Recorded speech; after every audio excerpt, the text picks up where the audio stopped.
فاضل بریلوی رحمۃ اللہ علیہ فرماتے ہیں کہ قیامت میں منظر اس طرح کا ہوگا کہ نبی پاک ہمارے آگے آگے چلیں گے اور ہمیں اللہ کی رحمت کی خوشخبری سناتے جائیں گے، اور جب حضور یہ خوشخبریاں سنائیں گے تو حضور کے لبھہ مبارکہ سے پھول گریں گے اور ہم ان کو اٹھاتے جائیں گے۔ فرماتے ہیں خود تو وہ تھوڑی دیر کے لیے روئیں گے اللہ کی بارگاہ میں کہ یا اللہ انہیں معاف کر دے، خود روئیں گے لیکن ہمیں ہنسا دیں گے۔ پیش حق مجدہ شفاعت کا سناتے جائیں گے، آپ روتے جائیں گے پر ہم کو ہنساتے جائیں گے، اور باغ جنت میں محمد صلی اللہ تعالی علیہ وسلم، باغ جنت میں محمد مسکراتے جائیں گے، پھول رحمت کے گریں گے ہم اٹھاتے جائیں گے، حشر تک ڈالیں گے ہم پیدائش مولا کی دھوم، اور مثل فارس نجد کے قلعے گراتے جائیں گے۔ اور کیا ذوق بیان کیا، فرمانے لگے خاک ہو جائیں عدو جل کر مگر ہم تو رضا، دم میں جب تک دم ہے ذکر ان کا سناتے جائیں گے۔ جب تک سانسوں کی ڈوری چل رہی ہے، دم میں جب تک دم ہے ذکر ان کا سناتے جائیں گے۔ اللہ تبارک و تعالیٰ نے نا ہمارے محبوب کریم علیہ السلام کو دنیا میں بھیجا تو فرمایا یا ایھا الناس قد جاءکم برہان من ربکم، اے لوگوں تمہارے پاس تمہارے رب کی دلیل آ گئی ہے۔ اللہ تبارک و تعالیٰ نے محبوب پاک علیہ الصلوۃ والسلام کو سراپا دلیل بنا کے بھیجا۔ باقی انبیاء کرام علیہم السلام کے پاس بھی اپنی نبوت کے دلائل کے طور پر بے شمار معجزات تھے، اور حضور کریم علیہ السلام کے تو پورے وجود کو ہی اللہ نے معجزہ بنایا ہے، اور نبی پاک صلی اللہ تعالی علیہ وآلہ وسلم کی نبوت کی دلیلیں، حضور کے رسالت کے مستحکم دلائل جگہ جگہ آپ کو ملیں گے۔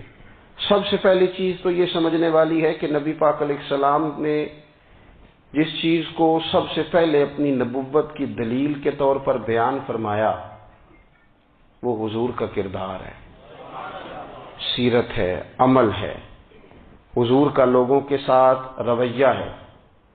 نبی پاک علیہ الصلوۃ والسلام کی تبلیغ کے 3 دور ہیں۔ ایک تو حضور نے اپنے قول سے تبلیغ فرمائی، وہ 40 سال کی عمر سے محبوب نے اعلان فرمایا اور تبلیغ کی، اور ایک نبی پاک صلی اللہ تعالی علیہ وسلم بالواسطہ حضور کی تبلیغ ہے جو آج تک جاری ہے۔ امت کے علماء، مشائخ، مبلغین حضور کے دین کو آگے پھیلا رہے ہیں، تو دراصل یہ بھی تبلیغ رسول پاک علیہ السلام ہی کی تبلیغ۔ اور ایک حضور کی تبلیغ کا دور ہے، حضور کی پیدائش سے لے کر ولادت مبارکہ سے لے کر حضور علیہ السلام کے اعلان نبوت تک۔ اس دوران نبی پاک نے جو تبلیغ فرمائی ہے وہ اپنے کردار سے فرمائی۔ عرب کا وہ معاشرہ جو بڑا میلا کچیلا گدلا ہو چکا تھا، جس کے اندر سراسر مادہ پرستی کا زور تھا، جس کے اندر لوگ انسانوں کی خرید و فروخت کرتے تھے، جس کے اندر بیٹیوں کو زندہ دفن کر دیتے تھے، جس کے اندر جو آدمی جتنا زیادہ مضبوط ہوتا تھا اتنا زیادہ لٹیرا بن جاتا تھا، اس معاشرے کے اندر رسول کریم علیہ السلام نے 40 سال گزارے، اور اس طرح گزارے کہ جو بیگانے بھی تھے وہ بھی کہا کرتے تھے یہ صادق ہیں، یہ امین ہیں۔ اور جب حضور نے اعلان نبوت کیا تو فرمایا، یہ قرآن مجید کے لفظ ہے، فرمایا فَقَدْ لَبِثْتُ فِيكُمْ عُمَرًا مِّن قَبْلِهِ أَفَلَا تَعْقِلُونَ، میں تمہارے بیچ عمر کا ایک حصہ گزار چکا ہوں، تمہیں عقل نہیں ہے، شعور نہیں ہے۔ نبی کریم علیہ السلام نے اپنے کردار کو، اپنے عمل کو اپنی نبوت کی دلیل کے طور پر بیان فرمایا۔ وہ تو حضرت حلیمہ بھی فرماتی ہیں نا، جب میں نبی کریم علیہ السلام کو اپنے گھر لے گئی تو میرا اپنا بچہ بھی دودھ پیتا تھا، 2 میرے بیٹے ہو گئے، ایک میری یہ نسبی اولاد اور حضور میری رضائی اولاد۔ تو کہتی ہیں جب میں کریم محبوب علیہ السلام کو اپنے سینے سے لگاتی تھی تو حضور میرے ایک پستان سے دودھ پیتے تھے اور دوسرا اپنے بھائی کے لیے چھوڑ دیا کرتے تھے۔ یہاں سے رسول کریم علیہ الصلوۃ والسلام نے کردار کے ذریعے تبلیغ، اور پھر اعلان نبوت سے پہلے ایک تنظیم عرب کے جوانوں پر، عرب کے سرداروں پر مشتمل بنائی گئی، جس میں نبی کریم علیہ الصلوۃ والسلام نے بڑا حصہ لیا سرکار نے، اور بڑے اہم لوگوں کو شعور حضور نے عطا فرمائے، وہ اس جماعت کا فیصلہ تھا کہ ہم سارے جوان، سارے بڑے لوگ ملیں گے۔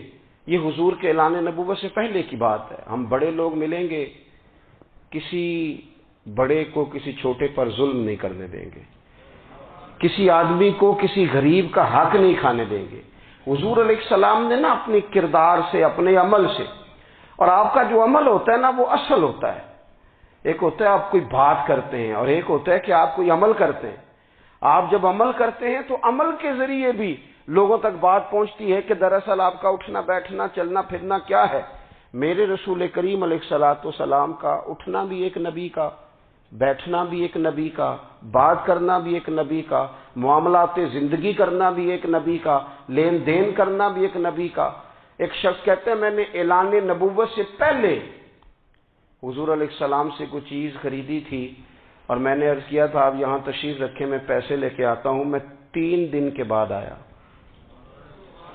دیکھو یہ بات کرنی کتنی آسان ہے، بولنی کتنی آسان ہے، پر 3 دن یہاں میرے بھائی کو کسی شخص کو 2 گھنٹے انتظار کرنا پڑ جائے تو لوگ کہتے ہیں الانتظار اشد من القتل، یہ تو قتل سے زیادہ تکلیف والا معاملہ ہے منتظر رہنا کسی کا۔ کہتے 3 دن کے بعد میں آیا تو میرے رسول کریم وہیں تشریف فرمایا، بس اتنا فرمایا یار تم نے مجھے بڑی تکلیف میں ڈال دیا، 3 دن ہو گئے یہاں رکے ہوئے۔ تو حضور نے اپنے کردار کو، اپنے عمل کو، اپنے معاملات کو سب سے پہلے اپنی نبوت کی دلیل کے طور پر پیش کیا۔ کسی نے کیا خوب کہا تھا کہ جو تیری جان کے دشمن ہیں وہ بھی کہتے ہیں، وہ جو تیری جان کے دشمن ہیں، بظاہر تو آئے ہیں نا ہجرت کی رات جان لے لے، لیکن امانتیں حضور کے گھر میں رکھی ہوئی ہیں، امانتیں کاشانہ نور پہ پڑی ہیں۔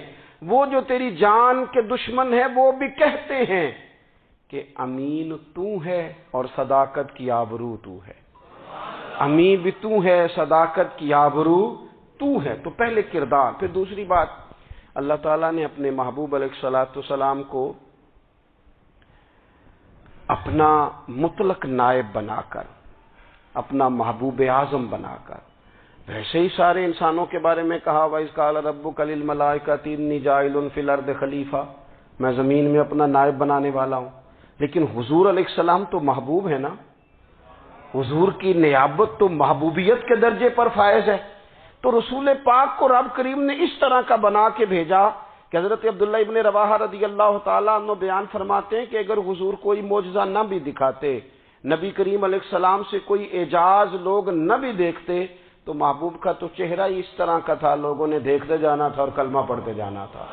لیکن باوجود اس کے میرے رسول پاک کا اعجاز یہ ہے، کمال یہ ہے کہ حضور کبھی اشارہ کر دیں تو چاند 2 ٹکڑے ہو جائے، کبھی دعا مانگ دیں تو ڈوبا ہوا سورج واپس آ جائے، کبھی محبوب گزرنے لگے تو پتھر آپ پر سلام پڑے، کبھی حضور پہاڑ پر چڑھ جائیں تو پہاڑ وجد میں آ کر جھومنے لگے، محبوب کا کبھی نماز پڑھاتے ارادہ بن جائے تو اللہ تعالیٰ قبلے کا رخ ہی تبدیل فرما دے۔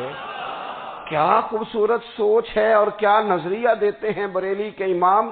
فرماتے ہیں اجابت کا جوڑا عنایت کا صحرا، دلہن بن کے نکلی دعائے محمد، اور اجابت نے جھک کر گلے سے لگایا بڑی ناز سے جب دعائے محمد۔ دیکھو خدا کی رضا چاہتے ہیں دو عالم، خدا چاہتا ہے رضائے محمد صلی اللہ تعالی علیہ وسلم۔ اور ایک مقام پہ فرماتے ہیں نائب دست قدرت پہ لاکھوں سلام، نائب دست قدرت پہ لاکھوں سلام۔ تو اللہ تعالیٰ نے نبی پاک صلی اللہ تعالی وسلم کو جو اعجاز۔ پھر ایک اور بات، حضور امی ہیں، دنیا میں آ کر محبوب نے کسی سے پڑھا ہی نہیں۔ میرے محبوب نے جتنا پڑھا ہے رب کریم سے ہی پڑھا ہے۔ الرحمن علم القرآن خلق الانسان، رحمان نے قرآن سکھایا پھر انسان بنایا۔ اللہ تبارک و تعالیٰ کی بارگاہ کرم سے حضور نے لیا۔ رسول کریم امی ہیں، یہ بھی حضور کی نبوت پر ایک بڑی دلیل۔ دیکھو ایک ہوتا ہے کوئی آدمی بچپن سے ہی کسی چیز سے شغف رکھے اور جب اس کی عمر بڑی ہو جائے تو کہتے ہیں اس کا تجربہ بڑا ہو گیا ہے، یہ پہلے کچھ شعر کہتا تھا، کوئی ادبی جملہ کہتا تھا، تو اب اس کی یہ کام کرتے کرتے عمر بڑی ہو گئی ہے تو رسوخ حاصل ہو گیا. 40 سال کی عمر مبارک تک نبی کریم نے ایک شعر بھی نہیں کہا. حضور علیہ الصلوۃ والسلام نے کبھی کوئی ایسی بات، ویسے تو حضور کی ہر بات حکمت والی، لیکن جس کو عرب کے لوگ اپنے لہجے میں شاعری یا اپنے لہجے میں ادب کہتے تھے، وہ حضور نے بیان نہیں فرمایا. لیکن جب 40 سال کی عمر میں اعلان نبوت کیا تو پھر بڑے بڑے فصیح و بلیغ، بڑے بڑے سیانے طفیل بن عمرو کہتے ہیں کہ اس شخص کو بھی میں نے دیکھا جسے بڑا ناز تھا اپنی فصاحت اور بلاغت پر، اور جب وہ حضور کے پاس آیا اور اس نے آ کے کچھ باتیں کی تو محبوب خاموشی سے سنتے رہے، اور جب وہ چپ کر گیا تو میرے کریم نے صرف سورہ فاتحہ پڑھی. کبھی اٹھتا تھا، کبھی بیٹھتا تھا، کبھی غور کرتا تھا، کبھی دائیں جاتا تھا، کبھی بائیں جاتا تھا، پھر کہنے لگا بتاؤ نا کلام کس کا ہے؟ فرمایا اس رب کا، اس رب کا، اس رب کا جس کا میں رسول بن کے آیا ہوں. نبی کریم صلی اللہ تعالی علیہ وسلم امی ہیں، لیکن حضور نے کائنات کے رازوں سے پردے ہٹا دیے. نبی کریم نے جینے کے سلیقے بتا دیے. حضور نے ہر شخص کو اس کے مقصد حیات سے آگاہ کر دیا.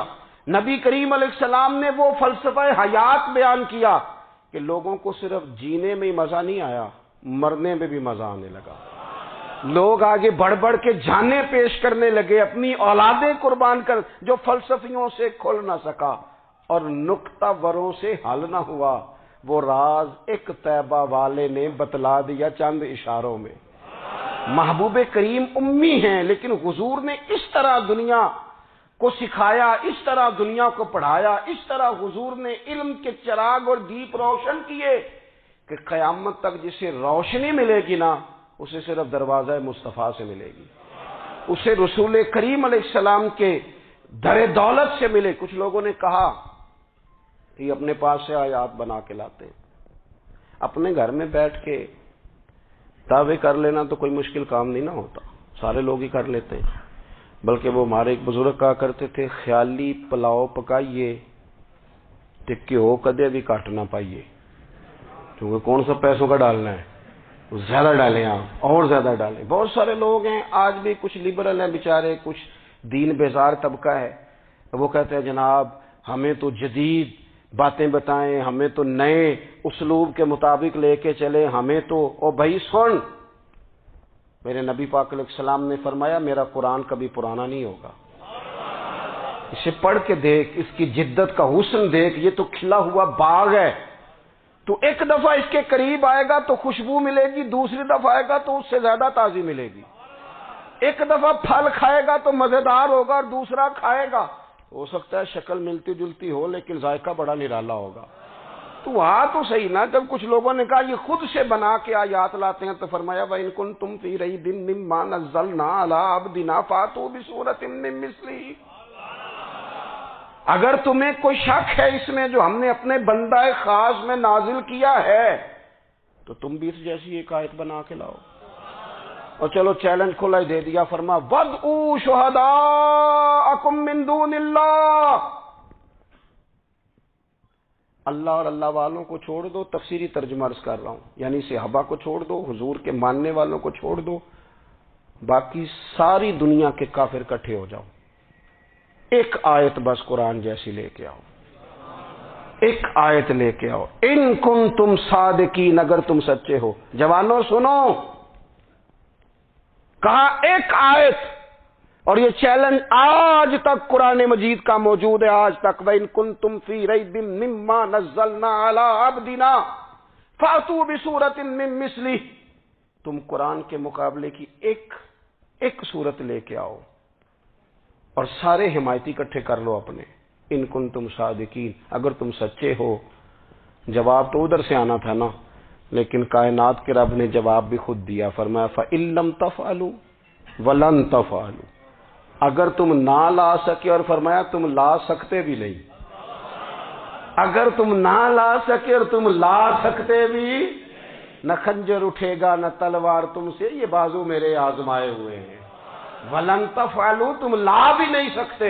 فَاتَّقُوا النَّارَ الَّتِي وَقُودُهَا النَّاسُ وَالْحِجَارَةُ پھر اس آگ سے ڈر جاؤ جس کا ایندھن آدمی اور پتھر ہے۔ اعدت للکافرین، بنائی کافروں کے لیے، بنائی مومنوں کے لیے تو رب نے جنت بنائی ہے۔ اعدت للکافرین، یہ دوزخ اللہ نے کن کے لیے بنائی ہے؟ اعدت للکافرین کہتا ہے کافر کے لیے بنایا۔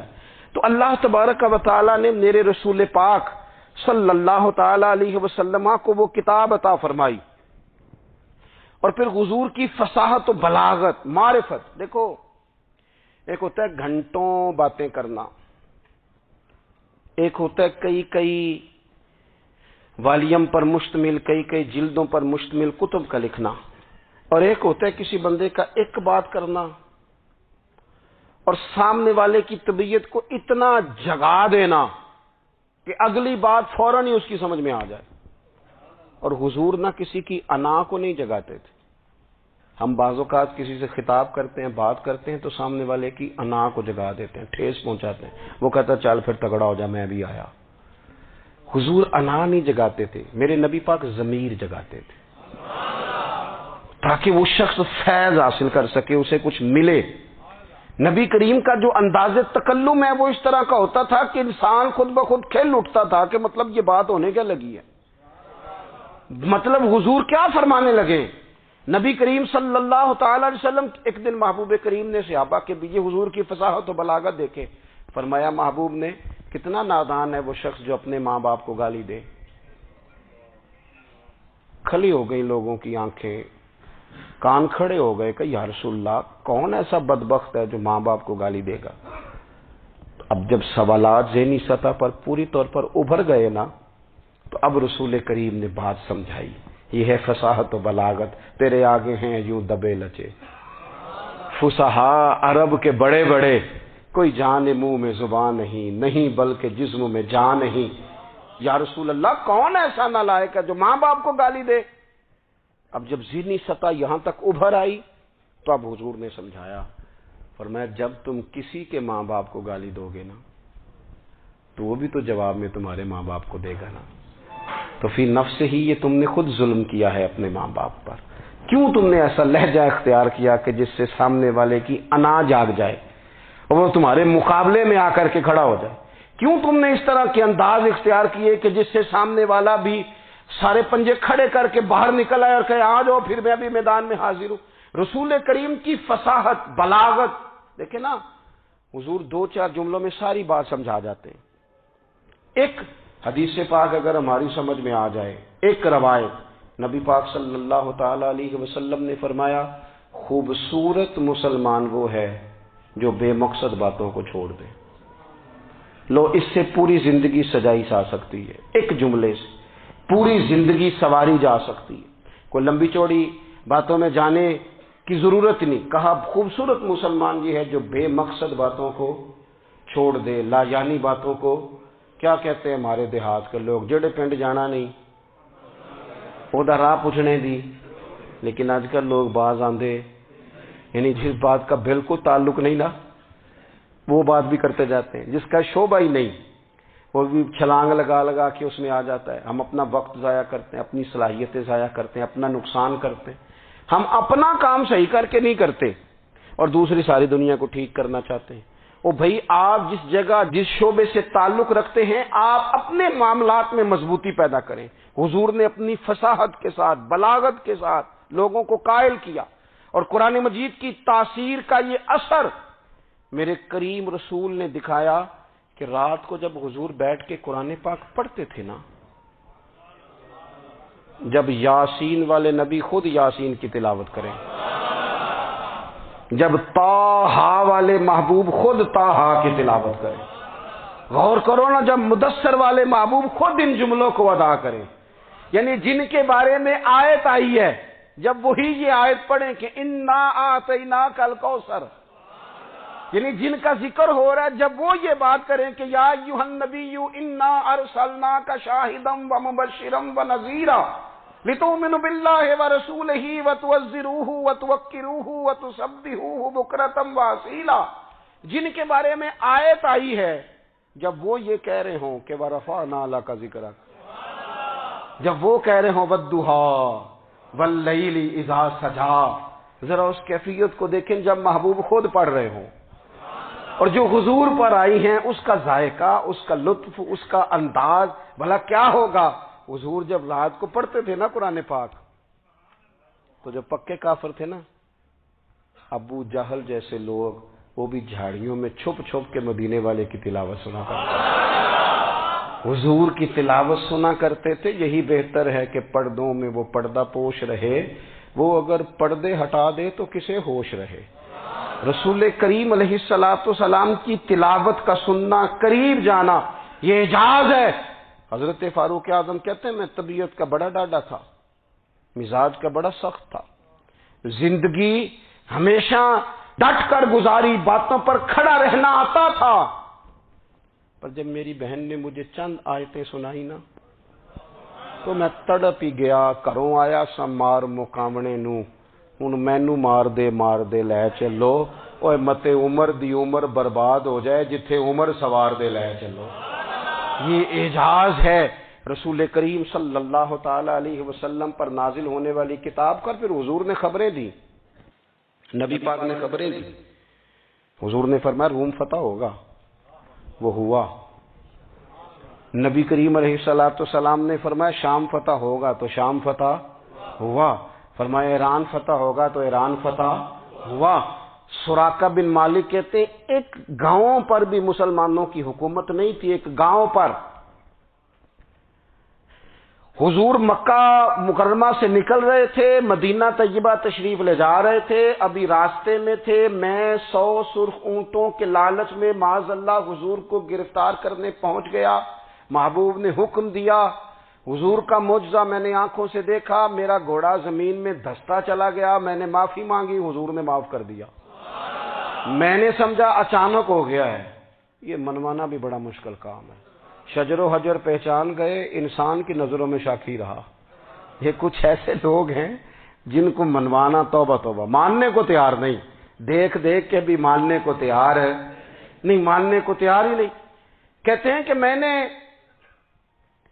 پھر چاہا آگے بڑھنا، تو پھر زمین کے اندر میرے گھوڑے کے پیر دھنسنے لگے، پھر معافی مانگی۔ کریم تیرے معاف کرنے کی ادا پہ بھی قربان جائیں۔ یہ نہیں فرمایا کہ تو بار بار یوں ہی کرتا ہے، فرمایا معافی مانگتا ہے، جا میں نے معاف کیا۔ کہتے ہیں 3 دفعہ میں آگے بڑھا، 3 دفعہ حضور نے معاف کیا تو مسکرا کے فرمانے لگے تو یہاں مجھے گرفتار کرنے آیا ہے، وہ کیسر روم کا علاقہ فتح ہوگا۔ وہ کنگن جو پہنتا ہے نا ہاتھوں میں، بادشاہ کے کنگن معروف ہیں، وہ تیرے ہاتھوں میں آئیں گے۔ اللہ کرے آپ سمجھیں، یہ جو لوگ ڈری ڈری سہمی اور ہمارے بچے مایوسی کی معاذ اللہ باتیں کرتے ہیں، وہ دیکھیں حضور کس طرح کی گفتگو فرماتے ہیں۔ ابھی ایک گاؤں پر بھی اسلام کی حکومت نہیں، لیکن حضور کا خبر دینے کا انداز۔ کریم فرمانے لگے وہ کیسر روم کے جو کنگن ہوں گے وہ تیرے ہاتھوں میں آئیں گے۔ جناب سراقہ بن مالک فرماتے ہیں کہ میں مسلمان ہو گیا، حضور کا وصال ہو گیا، کنگن نہیں آئے۔ حضرت ابوبکر صدیق کا وصال ظاہری ہو گیا، کنگن نہیں آئے۔ جناب عمر کا دور آ گیا، سراقہ بوڑھے ہو گئے۔ کوئی بندہ پوچھتا نا کہ اب تو عمر ڈھل گئی ہے، زندگی کا پتہ نہیں، کہنے لگے نہیں میں نہیں جاتا، جب تک کنگن نہیں آتے اسرائیل کوئی نہیں آئیں گے، کیونکہ ساڈے نبی دی زبان ساڈے واسطے قرآن، جو دن کو کہہ دیا دن ہے تو دن نکل آیا، جو شب کو کہہ دیا شب ہے تو رات ہو کے رہی، اور خدا نے ان کی زبان کو وہ اختیار دیا، جو نکلی منہ سے ان کے وہ بات ہو کے رہی۔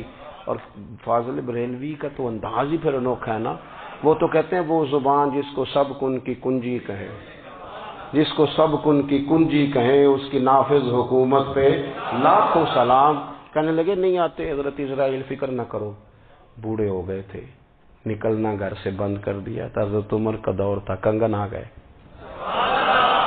حضرت فاروق اعظم نے ان کے پوتوں سے، نواسوں سے، بچوں سے کہا جاؤ بلا کے لاؤ، کا دادا جان بوڑھے ہیں، فرمایا تم کان میں کہہ دینا کنگن آ گئے، پھر تم دیکھنا تو صحیح۔ پھر حضرت سراقہ آئے، حضور نے جو خبریں دی، نبی پاک علیہ الصلوۃ والسلام نے جو گزشتہ قوموں کے احوال بیان کیے، اور پھر میرے نبی پاک علیہ الصلوۃ والسلام نا دنیا میں عزتیں دینے آئے، عزتیں۔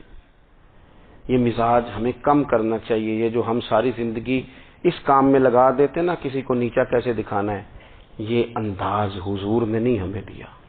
آپ دیکھو حضور تشریف لائے تو ہمیں پتا چلا کہ حضرت یوسف جیسا سونا کوئی نہیں، حضور تشریف لائے تو ہمیں پتا چلا کہ حضرت داؤد جیسی خوبصورت آواز کسی کی نہیں، حضور تشریف لائے تو ہمیں پتا چلا کہ جناب عیسیٰ علیہ السلام کا فقر اختیاری کس طرح کا تھا، محبوب تشریف لائے تو ہمیں پتا چلا کہ حضرت موسیٰ کا جلال کس طرح کا تھا۔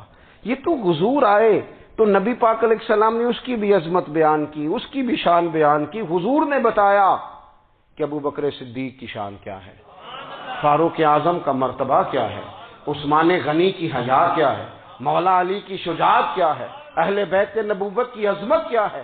حضور آئے عزتیں دینے، ماں کو عزت دی مدینے والے رسول نے، کہا جس کا باپ راضی ہو گیا اس کا رب راضی ہو گیا، فرمایا جو 2 بیٹیاں 3 بیٹیاں 4 بیٹی بہنیں یا 1 بیٹی یا بہن بیاہ کے آ گیا نا، اس طرح میری 2 انگلیاں جڑی ہوئی ہیں، میرے ساتھ جڑ کے جنت میں جائے گا۔ رسول کریم صلی اللہ تعالی وسلم نے عزت دی، حضور عزتیں دینے، کوئی اعزاز نہیں، ان پڑھ بندہ ہے، سادہ ہے، غریب ہے، مزدوری کرتا ہے، ہاتھوں پہ چھالے، یا رسول اللہ اس کا بھی کوئی اعزاز ہے؟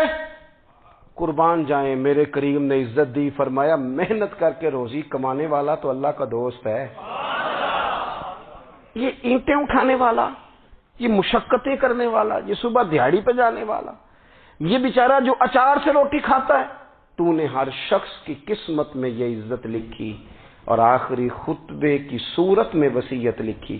رسول کریم نے ہر بندے کو اعزاز دیا، عظمتیں دی، حضور عزتیں دینے آئے، نبی پاک علیہ السلام نے اعزازات دیے، حضور نے نوازا، یہ ساری چیزیں میرے رسول پاک کی تشریف، اور پھر یہ جو حضور کے صحابہ اور اہل بیت ہیں نا، یہ بھی میرے نبی پاک کی نبوت کی دلیل ہے۔ اتنی جلدی انقلاب آیا نہیں کرتے، وہ کل تک جو رہزن تھے حضور نے راہبر بنا دیے، وہ لوگ جو کل تک ایک دوسرے کے گلے کاٹ کے کھاتے تھے، ایک دوسرے کو مارتے تھے، تکلیف پہنچاتے تھے، برادری ازم پہ لڑتے تھے، حضور نے بھائی بھائی بنا دیے، ایک پلیٹ میں کھانا کھانے لگے، سیدنا بلال حبشی، صہیب رومی، سلمان فارسی، حضور نے یوں کر کے ملا دیا۔ نبی کریم علیہ السلام نے تقسیمیں ختم کر دی دنیا میں، حضور کے صحابہ نے اپنا کردار اس طرح کا دکھایا، اتنا بلند کیا، اور صحابہ کرام علیہم رضوان اس کو دیکھ کر اتنی بلندیوں پہ گئے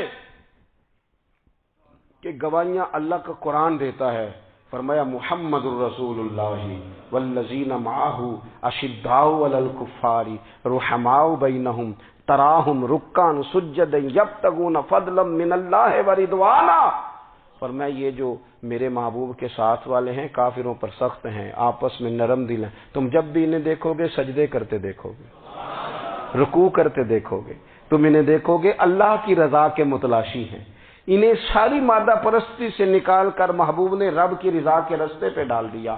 میرے نبی کریم سید عالم صلی اللہ تعالی علیہ وسلم کی نبوت کے دلائل کے طور پر یہ ساری چیزیں آئیں۔ بس میں بات سمیٹنے لگا ہوں، حضور کا جو اخلاق ہے نا، وہ بھی نبی کریم علیہ الصلوۃ والسلام کی نبوت کی بہت بڑی دلیل ہے۔